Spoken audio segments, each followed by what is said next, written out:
Letter ಬಂದಿದೆ ಹಿಂಬಾರದುಗೊಳಿಸುವಂಥ ಕೆಲಸ ತಾವೆಲ್ಲ ಕೂಡ ಮಾಡಬೇಕು.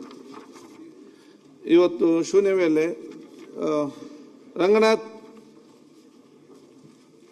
ಮಾನ್ಯ ಅಧ್ಯಕ್ಷರೇ, ನಮ್ಮ ರಾಜ್ಯದಲ್ಲಿ ಬಹುತೇಕ ನಗರಗಳಲ್ಲಿ LPG ವಾಣಿಜ್ಯ ಸಿಲಿಂಡರ್ಗಳು ಭಾಳಷ್ಟು ಅಭಾವ ಆಗಿರೋಂಥ ಒಂದು ಪರಿಸ್ಥಿತಿ ನಿರ್ಮಾಣ ಆಗಿದೆ.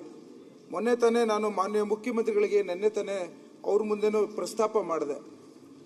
ಈಗೇನಾಗಿದೆ ಮಾನ್ಯ ಸಭಾಧ್ಯಕ್ಷೆ, ನಾವೆಲ್ಲ ರೆಸ್ಟೋರೆಂಟ್ಗಳಲ್ಲಿ ಮತ್ತು ಸಣ್ಣ ಪುಟ್ಟ ಚಿಕ್ಕದಾದಂಥ ಹೋಟೆಲ್ಗಳಲ್ಲಿ ಇವತ್ತು ಪ್ರತಿಯೊಂದು ಊಟ ಉಪಚಾರಗಳು ಅದರ ಮೇಲೆ ಅವಲಂಬಿತವಾಗಿದ್ದಾವೆ.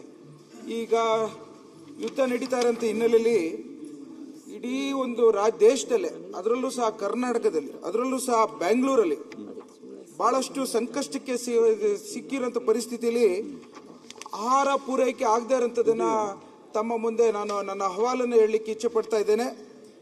ವಿಶೇಷವಾಗಿ ಈ ಸಿಲಿಂಡರ್ ಅಭಾವನ ಯಾವ ರೀತಿ ಪರಿಹರಿಸಬೇಕು, ಯಾರು ಇದಕ್ಕೆ ಕಾರಣ, ಯಾರು ಇದನ್ನು ಹೊಣೆ ತೆಗೆದುಕೊಳ್ತಾ ಇದ್ದಾರೆ, ಇದರ ಹಿಂದೆ ಇರುವಂತ ಪರಿಸ್ಥಿತಿ ಯಾವ ರೀತಿ ನಿರ್ವಹಣೆ ಮಾಡಬೇಕು ಅನ್ನೋದನ್ನ ನಾನು ತಮ್ಮ ಮೂಲಕ ಸರ್ಕಾರಕ್ಕೆ ಕೇಳಲಿಕ್ಕೆ ಬಯಸ್ತೇನೆ. ಮಾನ್ಯ ಸಭಾಧ್ಯಕ್ಷ, ಈಗ ಆಹಾರ ಸಚಿವರು ಇವತ್ತು ಇಲ್ಲ, ನಾಳೆ ಉತ್ತರ ಕೊಡಿಸ್ತೇನೆ. ಫುಡ್ ಮಿನಿಸ್ಟರ್ ಇಲ್ಲ, ಆಹಾರ ಸಚಿವರು ಅಲ್ಲ. ಮಾನ್ಯ ಸಭಾಧ್ಯಕ್ಷ, ಒಂದ್ 2 ನಿಮಿಷ. ಅಲ್ಲ 2 ನಿಮಿಷ ವಿಚಾರ ಮಾತಾಡಿ. ಸಾಹೇಬ್ರ ಮುಂದೆ ನಾನು ಹೇಳ್ತೀನಿ. ಒಂದ್ 2 ನಿಮಿಷ ಮುಖ್ಯಮಂತ್ರಿ ಸಾಹೇಬ್ರ ಹೇಳಲಿಕ್ಕೆ ಅವಕಾಶ ಕೊಡಿ. ಶರತ್, ನಿಮ್ಗೆಲ್ಲ ಗೊತ್ತಿದೆ 0 ಅವರ್.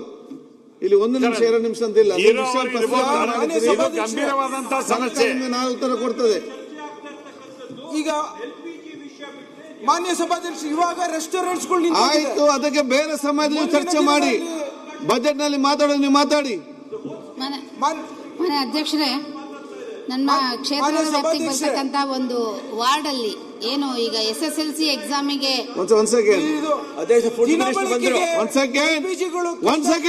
ಮಾನ್ಯ ಸಭಾಧ್ಯಕ್ಷ, ಫುಡ್ ಮಿನಿಸ್ಟರ್ ಅವರಿಗೆ ಝೀರೋ ರೈಸ್ ಮಾಡಿದ್ದಾರೆ. LPG ಅಲ್ಲದೆ ಹೋಟೆಲ್ಗೆಲ್ಲ ಬಂದ್ ಆಗ್ತದೆ, ಚಲೋ ಅಲ್ಲಿ ಮಾಡ್ತಾರೆ ಅಂತ ಹೇಳಿಕೊಂಡು ಡಾಕ್ಟರ್ ರಂಗನಾಥ್ ಅವರು ಕೇಳಿರೋ ಪ್ರಶ್ನೆ. ಕೂತ್ಕೊಳ್ಳಿ. ಈಗಾಗಲೇ ಇಸ್ರೇಲ್ ಇರಾನ್ ಯುದ್ಧ ನಡೀತಾ ಇದೆ, ಹಡಗುಗಳು ಬರ್ತಾ ಎಲ್ಲ ಸ್ಟಾಪ್ ಮಾಡಿದ್ದಾರೆ. ಇಂಥ ಸಂದರ್ಭದಲ್ಲಿ ನಾನು ಈಗ ತಾನೇ ಆಯಿಲ್ ಕಂಪನೀಸ್ ಜೊತೆಯಲ್ಲಿ ಮೀಟಿಂಗ್ ಮಾಡಿ, ನಾನು ನಮ್ಮ secretary commissioner BPL, HPCL, Indian oil ಮತ್ತು ಗೈಲ್ ಕಂಪನಿ ಮನೆ ಉಪಯೋಗಿಸೋದಕ್ಕೆ ಡೊಮೆಸ್ಟಿಕ್ಕು ನೋ ಪ್ರಾಬ್ಲಮ್, ಕನಿಷ್ಠ 1 ಸಿಲಿಂಡರ್ನ ಒಂದು ಕುಟುಂಬಕ್ಕೆ 25 ದಿನದಲ್ಲಿ ಉಪಯೋಗಿಸೋಕ್ಕೆ ಅವಕಾಶ ಇದೆ. ಅದು ಕಂಪ್ಲೀಟಾಗಿ ಕೊಡ್ತೀವಿ. ಈವನ್ ಯುದ್ಧ ನಿಂತರೆ ಪೂರ್ತಿ ಪ್ರಮಾಣದಲ್ಲಿ ಬೇಕಾದಷ್ಟು ಕೊಡೋಕ್ಕೆ ಅವಕಾಶ ಇದೆ. ಯುದ್ಧ ನಡೀತಾ ಇದ್ರೂ ಕೂಡ ಇಂಡಿಯನ್ ಪ್ರೊಡಕ್ಷನ್ 25 to 30% ಇದೆ.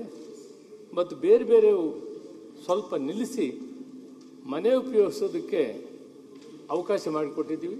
ಜಸ್ಟ್ ಈಗ ಮೀಟಿಂಗ್ ಮಾಡಿ ಬಂದಿದ್ದೀನಿ. ಮಾನ್ಯ ಮುಖ್ಯಮಂತ್ರಿಗಳನ್ನೇ ಆದೇಶ ಮಾಡಿದರು, ತಕ್ಷಣ ಮೀಟಿಂಗ್ ಮಾಡಿ ಗ್ರಾಹಕರಿಗೆ ಯಾವ ರೀತಿ ಸಲಹೆ ಕೊಡಬೇಕು ಅಂತ ನಾನು ಅಪೀಲ್ ಮಾಡ್ತೀನಿ. ವಿನಾಕಾರಣವಾಗಿ ಹೆಚ್ಚಾಗಿ ಖರ್ಚು ಮಾಡೋದನ್ನು ಬಿಡಬೇಕು. ಈ ಸಂದರ್ಭದಲ್ಲಿ ಮಿನಿಮಮ್ ಯೂಸ್ ಮಾಡ್ಕೋಬೇಕು, ಸ್ಟೋರೇಜ್ ಮಾಡೋದು ಮಾಡಕೂಡ್ದು. ಹೆಚ್ಚಾಗಿ ವಿನಾಕಾರಣವಾಗಿ ಸಿಲಿಂಡರ್ ಬೇಕು ಅಂತ ಅರ್ಜಿ ಹಾಕೋದು ಇವೆಲ್ಲ ಮಾಡಬಾರ್ದು. ಮಾಡಿದ್ದಾರೆ, ಮಾಡಿದ್ದಾರೆ. 1 ಸಿಲಿಂಡರ್ 1 ಮಾನ್ಯ ಮಂತ್ರಿಗಳೇ, ಒಂದು ನಿಮಿಷ ನಾನು ಕೇಳ್ಕೊಳ್ಳಿ. ಪೂರ್ತಿ ಆಗಿಲ್ಲ. ಕಮರ್ಷಿಯಲ್ ಪರ್ಪಸ್ ಆಚೆ ಇರೋಂಥ ಸಮಸ್ಯೆಯನ್ನ ನಿಮ್ ಗಮನಕ್ಕೆ ಹಾಕ್ತೀನಿ. ನಿಮ್ಗೆ ಇದು ಬಗ್ಗೆ ಅರಿವು ಮೂಡ್ಲಿಕ್ಕೆ ಒಂದು ನಿಮಿಷ ನನಗೆ ಅವಕಾಶ ಮಾಡಿಕೊಡಿ ಮಾನ್ಯ ಮಂತ್ರಿಗಳೇ. ನಾನು ಪೂರ್ತಿ ಹೇಳ್ತೀನಿ. ಈಗ ಒಂದು ನೀವ್ ಹೇಳ್ತಿರೋಂಥದ್ದು ದಿನ ಬಳಕೆ ವಿಚಾರದಲ್ಲಿ ಸಿಲಿಂಡರ್ಸ್ಗಳು ಯಾವುದೇ ತೊಂದರೆ ಇಲ್ಲ ಅಂತ ಹೇಳ್ತಿದ್ರಿ. ನಾನು ಈಗ ತಾನೆ ನಮ್ಮ ಸುತ್ತಮುತ್ತ ಇರೋಂಥ ಹೋಟೆಲ್ಸ್ಗಳಿಂದ ಮತ್ತು ದಿನ ಬಳಕೆ ವಿಚಾರದಲ್ಲಿ ಯಾರು ಲೋಕಲಲ್ಲಿ ಏಜೆನ್ಸಿಗಳು ಇಟ್ಕೊಂಡಿದ್ದಾರೆ 900 ರೂಪಾಯಿ ಇರೋಂಥದ್ದನ್ನ ಇವತ್ತು ಕೇಂದ್ರ ಸರ್ಕಾರ ಯಾವ ರೀತಿ ಗಾಯಕ್ಕೆ ಉಪ್ಪು ಹಾಕದಂಗೆ 60 ರೂಪಾಯಿ ಹೆಚ್ಚಿಗೆ ಮಾಡಿದ್ರು. ಅದಲ್ಲದೆ ಇವತ್ತು ನೀವು ಆಚೆ ದಿನ ಬಳಕೆಗೆ 15 ದಿನ 3 ತಿಂಗಳು ಏನೋ ಅಡ್ವಾನ್ಸ್ ಇತ್ತು. ಈಗ 900 ರೂಪಾಯಿ ಇರೋದು 1800 ರೂಪಾಯಿಗೆ ಬೆಲೆನ ಕೊಟ್ಟು ತೆಗೆದುಕೊಳ್ಳುವಂತ